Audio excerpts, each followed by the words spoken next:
Hi friends, welcome back to my channel. இன்றைக்கி என்ன video வந்து பார்க்க போகிறோம் அப்படின்னா, ஜிஆர்டியில் இப்போ ரீசெண்டாக வந்து ஸ்வர்ண ஆசாதா அப்படின்னு சொல்லி ஒரு ஆஃபர் வந்து லான்ச் பண்ணியிருக்காங்க. இதுதான் ஆடி ஆஃபரா அப்படின்னு சொல்லி நிறைய பேருக்கு வந்து ஒரு டவுட் இருக்குது. அதுக்கான ஆன்சர் என்ன அப்படிங்கிறத இந்த வீடியோவில் பார்க்க போகிறோம். ப்ளஸ் வந்து என்கிட்ட கமெண்ட்டில் ஒருத்தவங்க வந்து டவுட் கேட்டிருந்தாங்க. நகையை வந்து இப்போ நம்ம ப்ளச் பண்ணி கோல்டில் வந்து இன்வெஸ்ட் பண்ணலாமா, கோல்டு வந்து இன்க்ரீஸ் ஆகுமா டிக்ரீஸ் ஆகுமா, அப்படி பண்ணால் நமக்கு வந்து ப்ராஃபிட் கிடைக்குமா இல்லை லாஸ் ஆகுமா அப்படிங்கிற மாதிரிலாம் வந்து கேட்டிருந்தாங்க. இல்லை நான் வந்து நகையை ப்ளச் பண்ணி ஒன் டைம் இன்வெஸ்ட்மெண்ட் ஸ்கீமில் போட்டுட்டா இல்லை வந்து மந்த்லி வந்து பே பண்ணட்டா அப்படின்னும் வந்து கேட்டிருந்தாங்க. என்னால் வந்து மந்த்லி வந்து ஒரு 12,000 வந்து இன்வெஸ்ட் பண்ண முடியும். அதை நான் வந்து ஏல சீட்டாக போட்டுட்டா இல்லை வந்து நகை சீட்டாக போட்டுட்டா அப்படிங்கிற மாதிரிலாம் வந்து நிறைய டவுட் வந்து கேட்டிருந்தாங்க. ஸோ அந்த டவுட்டுக்கான எல்லா எக்ஸ்ப்ளனேஷனும் இந்த வீடியோக்குள்ளே வந்து பார்க்க போகிறோம். ஸோ வீடியோக்குள்ளே போகலாம். ஃபஸ்ட்டு ஜிஆர்டியோட ஆஃபரை வந்து பார்க்கலாம். ஸ்வர்ண ஆசாதம் அப்படின்னு சொல்லிட்டு இதை வந்து ஃபஸ்ட்டு லான்ச் பண்ணியிருந்தாங்க. இதை நான் வந்து ஒரு வீடியோவில் எக்ஸ்பிளைன் பண்ணியிருந்தேன். ஃபஸ்ட்டு இதில் நீங்கள் பார்த்தீங்க அப்படின்னா எந்த மென்ஷனும் வந்து ஆயிருக்காது. Applicable only for Karnataka, Telangana, Andhra Pradesh அப்படின்னு சொல்லிட்டு அப்படி மென்ஷன் பண்ணாதனால நான் கூட வந்து இந்த ஆஃபரை வந்து எக்ஸ்பிளைன் பண்ணும்போது வந்து சொல்லியிருந்தேன், எல்லா ஜிஆர்டி ஷோரூமுக்கும் இந்த ஆஃபர் வந்து அப்ளிகபிள் அப்படின்னு சொல்லிட்டு. அதுக்கப்புறம் அவங்க வந்து ஒரு 2 டேஸ் வந்து இந்த ஆஃபர் வந்து ஜிஆர்டி ஆப்பில் வந்து காட்டிக்கிட்டு இருந்தது. அதுக்கப்புறம் அவங்க என்ன பண்ணாங்க அப்படின்னா, அதை வந்து ரிமூவ் பண்ணிவிட்டு புதுசாக ஒன்று வந்து ஆட் பண்ணாங்க. கொஞ்சம் எடிட் பண்ணி அது என்ன அப்படின்னு இப்போ பார்க்கலாம். அதை ரிமூவ் பண்ணிவிட்டு எகெயின் வந்து ஆட் பண்ணாங்க. ஆட் பண்ணதில் வந்து இந்த ஸ்வர்ண ஆசாதம் இது எல்லாமே வந்து கரெக்டாக தான் இருந்தது. அந்த ஆஃபரும் அதில் இருந்த மாதிரியே தான் வந்து இருந்தது. எக்ஸ்ட்ரா வந்து ஒரு பாயிண்ட்டை மட்டும் அதில் ஆட் பண்ணாங்க. Offers applicable only in Andhra Pradesh, Telangana and Karnataka showroom அப்படின்னு சொல்லிட்டு. ஜிஆர்டி ஆடி ஆஃபரை வந்து ஜென்ரலாக எப்படி லான்ச் பண்ணுவாங்க அப்படின்னா, ஜூன் அந்த 25 அந்த ரேஞ்சுக்கிட்ட வரும்போதே வந்து கர்நாடகா, தெலுங்கானா, ஆந்திரா இந்த 3க்கும் வந்து லான்ச் பண்ணிடுவாங்க. நான் வந்து பெங்களூரில் தான் வந்து பர்ச்சேஸ் பண்ணுவேன் அப்படிங்கிறதுனால நான் ஜூலை ஃபஸ்ட் வீக்கே போய் வந்து பர்ச்சேஸ் பண்ணிடுவேன். எனக்கு அப்போ வந்து கிஃப்டெல்லாம் என்ன முன்னாடியே வந்து கொடுப்பாங்க அப்படிங்கிறதெல்லாம் வந்து தெரிஞ்சிடும். தமிழ்நாட்டில் வந்து ஆனால் என்ன ஆகும் அப்படின்னா, ஜூலை ஃபஸ்ட்டு வீக்குக்கு தான் அங்கே அனௌன்ஸ்மெண்ட்டே வந்து போகும். பட் அந்த ஆஃபரு, கிஃப்ட்டு இது எல்லாமே வந்து சேமாக தான் இருக்கும். இங்கே என்ன பேம்ப்ளெட் இருக்கோ அதே பேம்ப்ளெட் தான் அங்கே இருக்கும். கர்நாடகா ஜிஆர்டி கர்நாடகான்னு மென்ஷன் ஆகிருக்கும், அங்கே ஜிஆர்டி தமிழ்நாடு அப்படின்னு சொல்லி மென்ஷன் ஆகிருக்கும். இப்போ கொடுத்துருக்க ஆஃபர் எனக்கு தெரிஞ்சு ஒர்த்து மாதிரியே வந்து எனக்கு எதுவுமே வந்து ஃபீல் ஆகல. இவங்க வந்து 200 ருபீஸ் வந்து லெஸ் பர் கிராம் அப்படின்னு சொல்லி கொடுத்துருக்காங்க. இப்போ 200 ருபீஸ் லெஸ் அப்படின்னா இப்போ இருக்க கரண்ட் ப்ரைஸ் வந்து ஒரு 13,200 ரேஞ்சுக்கிட்ட இருக்குது.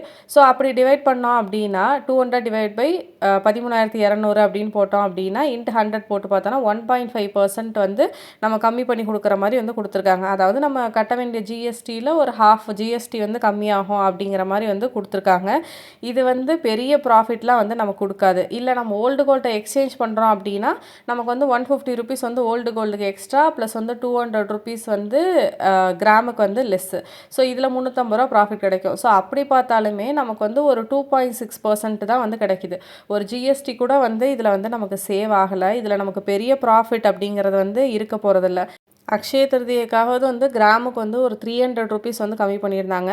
ஒரு 300 கம்மி பண்ணியிருந்தா கூட ப்ராஃபிட்டாக தான் வந்து நமக்கு வந்து இருந்திருக்கும். நான் லாஸ்ட் டைம் வந்து ஆடி ஆஃபர்லேயே வந்து பர்ச்சேஸ் பண்ணேன். ஒரு இயரிங் தான் வந்து நான் லாஸ்ட் இயர் வந்து பர்ச்சேஸ் பண்ணியிருந்தேன். ஒரு ரிங் டைப்பில் இயரிங்கு. ஸோ இதை பற்றின டீட்டெயில்டு வீடியோவும் வந்து நான் அதில் வந்து போட்டிருந்தேன். ஸோ நீங்கள் செக் பண்ணி பார்த்தீங்க அப்படின்னா வந்து தெரியும். ஸோ நான் ஜூலையிலே வந்து 10th மந்த்தே போடும்போது ஆஃபர் இருந்தது. பட் நான் வந்து கரெக்டாக ஆடி 18 அன்னைக்கு தான் வந்து போய் வாங்கணும்னு சொல்லிட்டு ஆடி 18 அன்னைக்கு வந்து போய் பர்ச்சேஸ் பண்ணிட்டு வந்தேன். ஸோ என்ன கிஃப்ட் இருந்தது எல்லாமே வந்து செக் பண்ணி பார்த்துட்டு வந்துட்டேன். ஜூலையில் ஆகஸ்ட்டில் தான் வந்து போய் பர்ச்சேஸ் பண்ணேன். அப்போது வந்து கோல்டு ரேட் ஒரு 8,000 ரேஞ்சில் தான் வந்து இருந்தது. ஸோ அப்போ தான் நான் அந்த இயரிங் வந்து பர்ச்சேஸ் பண்ணியிருந்தேன். ஸோ அது இல்லாமல் இதை நான் சிட்டு போட்டு தான் வந்து வாங்கியிருந்தேன். 2000 ரூபாய்க்கு தான் வந்து சிட்டு போட்டிருந்தேன். ஸோ 22,000 வந்து சேவ் ஆயிருந்தது. அதிலே வந்து எனக்கு இதோட கிராம்ஸ் வந்து வந்துருச்சு. ஸோ இது வந்து நல்லா எனக்கு ப்ராஃபிட்டாகவே வந்து இருந்தது. அதுக்கப்புறம் தான் கோல்டு ப்ரைஸ் வந்து நல்லாவே வந்து இன்க்ரீஸ் ஆக ஆரம்பிச்சிது. அந்த ஆடி மந்த்துக்கு அப்புறம் தீபாவளி டைம்லலாம் வந்து ரொம்ப பீக்குக்கே வந்து போச்சு. ஸோ அப்படி தான் வந்து இன்க்ரீஸ் ஆக ஆரம்பிச்சிது. ஸோ எனக்கு வந்து அப்போ வந்து ப்ராஃபிட்டாக தான் வந்து இருந்தது. அந்த டைமில் வந்து கிஃப்ட் எல்லாமே வந்து நான் வந்து பார்த்துருந்தேன். நல்ல ஒர்த்தான கிஃப்ட் தான் வந்து இருந்தது. நான் ஜிஆர்டியில் வந்து நிறைய கிஃப்ட் வந்து வாங்கியிருக்கேன், யூஸ் பண்ணியிருக்கேன். நல்ல ப்ராஃபிட்டாக தான் வந்து இருக்குது.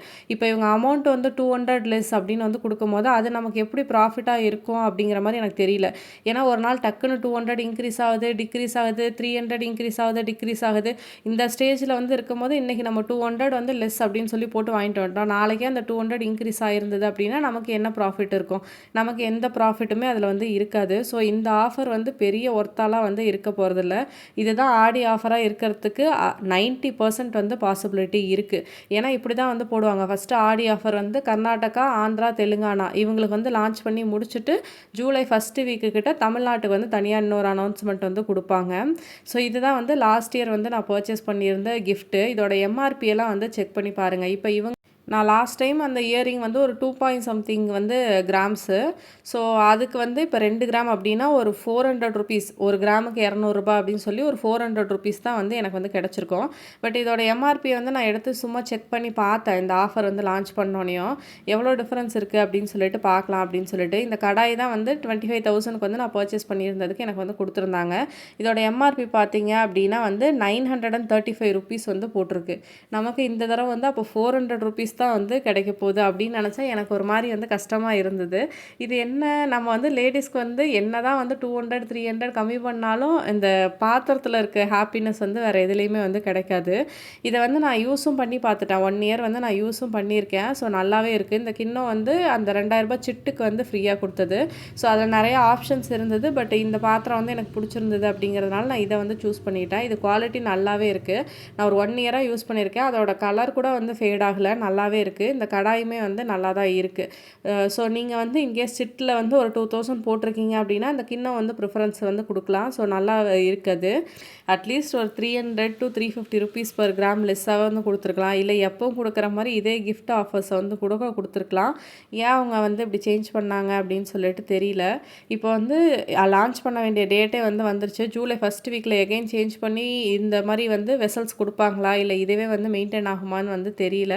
ஸ்வர்ணா ஆசாதா அப்படின்னு சொல்லிட்டு ஆஃபரே வந்து கொடுத்துருக்காங்க. ஸோ ஆசாதான்னு மென்ஷன் ஆகிருக்கும் போதே வந்து இதுதான் ஆடி ஆஃபர் அப்படின்னு நினைக்கிறேன். ஸோ இதுக்கு வந்து 90% வந்து கன்ஃபார்மாக வந்து பாசிபிலிட்டி இருக்குது. ஸோ ஜூலை ஃபஸ்ட்டு வீக் வந்து நான் பர்ச்சேஸ் பண்ண போவேன். ஸோ அப்போ நான் உங்களுக்கு வந்து கன்ஃபார்ம் பண்ணிவிட்டு வந்து சொல்கிறேன்.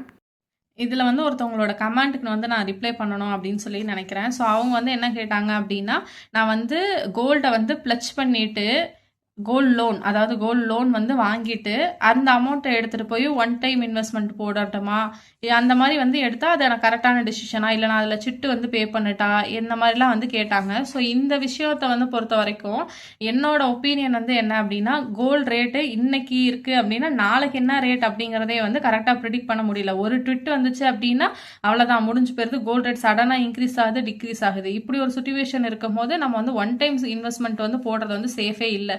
இப்போ நீங்கள் என்ன இருக்க ரேட்டு 13,500 அப்படிங்கிறதுல நீங்கள் போட்டுட்டு வந்துட்டீங்க. இன்க்ரீஸ் ஆகி 14,000 போயிடுச்சுன்னா வந்து உங்களுக்கு ப்ராஃபிட். ஓகே, இன்கேஸ் இந்த மாதிரி வார் வந்து கண்டினியூ ஆகிட்டே போய்கிட்டே இருக்குது, இது டிக்ரீஸ் ஆகி 13,000 12,000 இப்படியெல்லாம் வந்து போயிடுச்சு அப்படின்னா நமக்கு எவ்வளோ லாஸ் அப்படிங்கிறது நமக்கு தெரியும். ஸோ அதனால ஓடிடி அப்படிங்கிறது இப்போ இருக்க சுச்சுவேஷனுக்கு வந்து அவ்வளோ ப்ராஃபிட்டான ஒரு ஸ்கீமா அப்படின்னு கேட்டால் இல்லை. நீங்கள் முடிஞ்ச அளவுக்கு சிட்டுலையோ இல்லை இன்ஸ்டா கோல்டு, டிஜி கோல்டு இந்த மாதிரி வந்து பே பண்ணுங்க.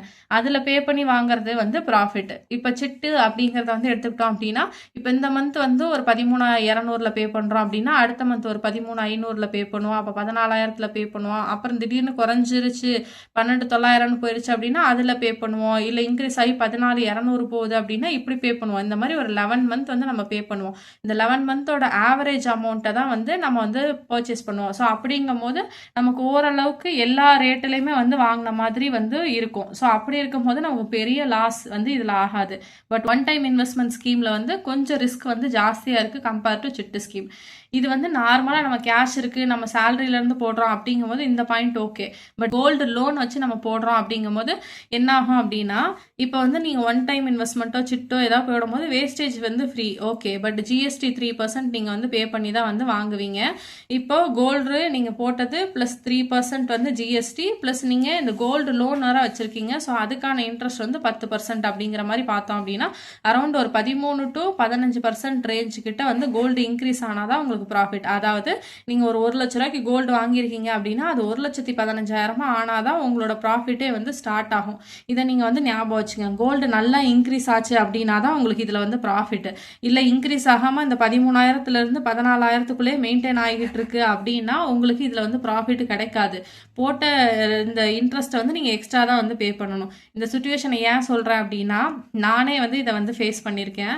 கோல்டு ரேட் வந்து டக்குன்னு அந்த 16,500 வந்து போயிட்டு டிக்ரீஸ் ஆகி 13,700 அப்படிங்கிற மாதிரி வந்து வந்துச்சுல்ல.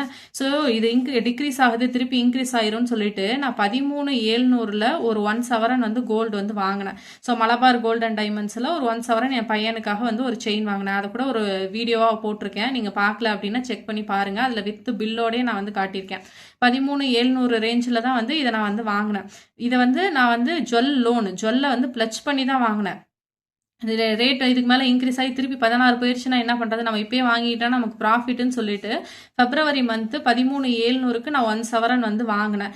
இதுக்கு வந்து நான் வந்து வேஸ்டேஜாக வந்து ஒரு 10% ப்ளஸ் வந்து ஜிஎஸ்டி வந்து ஒரு 3% வந்து பே பண்ணி 1,27,000க்கு வந்து நான் வந்து இதை வந்து வாங்கியிருந்தேன் இந்த செயினை. இப்போ 1 சவரன் வந்து பார்த்தோம் அப்படின்னா 13 to 14 வந்து போயிட்டு இருக்கு. நான் வாங்கினதுல இப்போ எனக்கு வந்து எந்த ப்ராஃபிட்டுமே வந்து வரல. இப்போதைக்கு இருக்க ரேட்டு 13,000 × 8 அப்படின்னு வந்து போட்டோம் அப்படின்னா 1,04,000 தான் வந்து இப்போதைக்கு போகுது. 13,000 அப்படின்னு வச்சுக்கிட்டா 1,04,000 வந்து போகுது. இல்லை ஒரு 8 ஆட் பண்ணோம் அப்படின்னாலும் 1,12,000 இந்த ரேஞ்சுக்குள்ளே தான் வந்து நான் இப்போ சேல் பண்ணாலும் எனக்கு வந்து போகும். 1,04,000 1,12,000 வரைக்கும் தான் வந்து இது போகும். நான் வாங்கினது வந்து 1,27,000 வந்து வாங்கியிருக்கேன். ப்ளஸ் 10% நான் வந்து இன்ட்ரெஸ்ட்டும் பே பண்ணணும் இயர் முடியும் போது. அப்போ 10%னா இது ஒரு 1.2 அரௌண்ட் ஒரு 1,40,000 வந்து இந்த கோல்டு எப்போ போகுதோ அப்போ தான் என் ப்ராஃபிட்டே வந்து ஸ்டார்ட் ஆகுது. இந்த மாதிரி நான் ஒரு 1 சவரன் வந்து வாங்கிட்டு நானே வந்து இதை வந்து ஃபேஸ் பண்ணிட்டு இருக்கேன். கோல்டு ரேட் இப்போ வந்து ரொம்ப வாலட்டைலாக இருக்கிறது அப்படிங்கிறதுனால. அதனால நான் இந்த கோல்டு லோனை வந்து வச்சுட்டு கோல்டை வாங்குங்க அப்படிங்கிறது என்னோட பர்சனல் எக்ஸ்பீரியன்ஸ்லேருந்து நான் நோ அப்படின்னு தான் சொல்லுவேன். பட் உங்களுக்கு வந்து ரிஸ்க் எடுக்கலாம் அப்படிங்கிற தாட் இருக்குது அப்படின்னா நீங்கள் வந்து வைக்கலாம். கோல்டு ரேட் வந்து மேபி இன்க்ரீஸ் ஆகணும் உங்களுக்கு ஒரு தாட் இருந்தது அப்படின்னா நீங்கள் வந்து வைங்க, வச்சுட்டு ட்ரை பண்ணி பாருங்கள். பட் இவ்வளோ ரிஸ்க் வந்து நான் வந்து எடுக்க மாட்டேன். இது என்னோட பர்சனல் ஒப்பீனியன். பட் உங்கள் சாய்ஸ் வந்து உங்களோடது. அண்ட் இன்னொரு டவுட்டும் வந்து என்ன கேட்குறீங்க அப்படின்னா கோல்டு வந்து ஸ்டேபிளாக இருக்குது, கோல்டு வந்து அதே 13,000 14,000 மெயின்டைன் ஆகுது, அதனால நான் வந்து கோல்டில் இன்வெஸ்ட் பண்ணாமல் ஏலச்சீட்டெல்லாம் வந்து போடவா அப்படின்னு சொல்லி கேட்டாங்க. ஸோ ஏலச்சீட்டு அப்படிங்கிறது வந்து அந்த கம்பெனியை பற்றி எனக்கு எந்த ஐடியாவும் தெரியாது. உங்களோட யார் வந்து இன்வெஸ்டர்ஸு என்ன ஏது எந்த டீட்டெயில்ஸும் நமக்கு வந்து தெரியாது. திடீர்னு இவங்க ஏதாவது விட்டுட்டு ஓடிட்டாங்கனாலும் நமக்கு வந்து எதுவுமே தெரியாது. ஸோ அதனால ஏலச்சீட்டு அப்படிங்கிறத பொறுத்து நான் வந்து கேரண்டி கொடுக்க மாட்டேன். இது உங்களுக்கு தெரிஞ்சவங்க அப்படின்னா நீங்கள் வந்து போடலாம். தெரியாதவங்க அப்படின்னா வந்து மோஸ்ட்லி இந்த ஏலச்சீட்டெல்லாம் வந்து அவாய்ட் பண்ணிக்கோங்க. நல்லா உங்களுக்கு தெரிஞ்சவங்க நல்ல நம்பிக்கையானவங்க அவங்களோட ப்ராப்பர்ட்டிலாம் இருக்குது இங்கே உங்கள் சரௌண்டிங்கில் உங்களுக்கே தெரிஞ்சு அப்படின்னா மட்டும் இன்வெஸ்ட் பண்ணுங்கள். மற்றபடி ஏலச்சீட்டில் வந்து இன்வெஸ்ட் பண்ணாதீங்க. அதில் ஆனால் ப்ராஃபிட் இருக்குது. இப்போ இன்கேஸ் கோல்டு வந்து இப்போ 13 to 14 இருக்குது, திடீர்னு 16 போயிடுச்சு, நீங்கள் ஆனால் அந்த டைமில் ஏலச்சீட்டு போட்டுட்டீங்க அப்படின்னா ஐயோ கோல்டு வாங்கியிருக்கலாமே அப்படின்னு தோணும். இல்லை நீங்கள் கோல்டில் வந்து இன்வெஸ்ட் பண்ணி வச்சுருக்கீங்க, கோல்டு வந்து டிக்ரீஸ் ஆயிடுச்சு ஒரு 12,000 போயிடுச்சு அப்படின்னா அப்போ நீங்கள் வந்து ஐயோ நம்ம ஏலச்சீட்டு போட்டிருக்கலாமே அப்படின்னு யோசிப்பீங்க. ஸோ இதில் வந்து எதை இன்வெஸ்ட் பண்ணுறது அப்படிங்கிறத நீங்கள் தான் வந்து டிசைட் பண்ணணும். ஏன்னா எது இன்க்ரீஸ் ஆகும் எதுக்கு டிக்ரீஸ் ஆகும் அப்படிங்கிறத வந்து நம்ம சொல்லவே முடியாது. இப்போ நீங்கள் பிபிஎஃப்ல போடுறீங்களா 7.1% ஃபிக்ஸட், நீங்கள் எஸ்எஸ்ஒயில் வந்து போடுறீங்களா 8.2% ஃபிக்ஸட். ஸோ இதெல்லாம் வந்து ஃபிக்ஸட், இதெல்லாம் வந்து சேஞ்ச் ஆகாது. 3 months ஒன்ஸ் இன்கேஸ் கவர்மெண்ட்லேருந்து சேஞ்ச் பண்ணாதான் சேஞ்ச் ஆகுமே ஒழிய மற்றபடி வந்து டெய்லி சேஞ்ச் ஆகிற விஷயம் வந்து இது கிடையாது. அதனால நமக்கு இதில் வந்து பிரச்சனை இல்லை. பட் இதெல்லாம் வந்து ரொம்ப வாலட்டைலாக இருக்குது கோல்டு அப்படிங்கும் போது நம்ம கரெக்டாக அதை வந்து ப்ரிடிக்ட் பண்ண முடியாது. அடுத்த மாதம் என்ன நாளைக்கு என்ன ரேட் அப்படிங்கிறதே நம்மளால் ப்ரிடிக்ட் பண்ணுறது வந்து ரொம்ப கஷ்டமாக இருக்கும். அதனால இதெல்லாம் வந்து நீங்கள் உங்கள் ஓன் டெசிஷன் வந்து எடுத்துக்கோங்க. இதில் வந்து நான் வந்து எந்த ஒப்பீனியனும் வந்து சொல்ல முடியாது. ஏன்னா இது எப்படி ஒர்க் ஆக போகுது அப்படிங்கிறது யாருக்குமே தெரியாது. நீங்கள் எவ்வளோ பெரிய ஃபினான்ஷியல் எக்ஸ்பர்ட் கிட்ட போனாலும் அடுத்த மாதம் கோல்டு என்ன ஆகும் அப்படின்னா அவங்களால அதை கரெக்டாக சொல்ல முடியாது. கோல்டு சம்மந்தப்பட்டவங்களா இருந்தாங்க அப்படின்னா இன்க்ரீஸ் ஆகும்பாங்க, கோல்டுக்கு எகெயின்ஸ்டாக இருக்கவங்களா இருந்தால் டிக்ரீஸ் ஆகும்பாங்க. அவ்வளோதானே தெரியல, கரெக்டாக யாராலையும் இதை வந்து ப்ரிடிக்டே பண்ண முடியாது இப்போ இருக்க சுச்சுவேஷனுக்கு. அதனால் உங்களுக்கு எது வந்து ஓகேயா தோணுதோ அதை நீங்கள் வந்து பண்ணுங்கள். ஹோப் இந்த வீடியோ உங்களுக்கு யூஸ்ஃபுல்லாக இருக்கும் அப்படின்னு நினைக்கிறேன். யூஸ்ஃபுல்லாக இருந்துச்சு அப்படின்னா வீடியோவை லைக் பண்ணிக்கோங்க. ப்ளஸ் என்னோட சேனலை சப்ஸ்கிரைப் பண்ணிக்கோங்க. பக்கத்தில் இருக்க பெல் பட்டனை கிளிக் பண்ணிக்கோங்க. இவ்வளோ நேரம் டைம் ஸ்பெண்ட் பண்ணி என்னோடய வீடியோவை பார்த்ததுக்கு thank you so much. Have a nice day.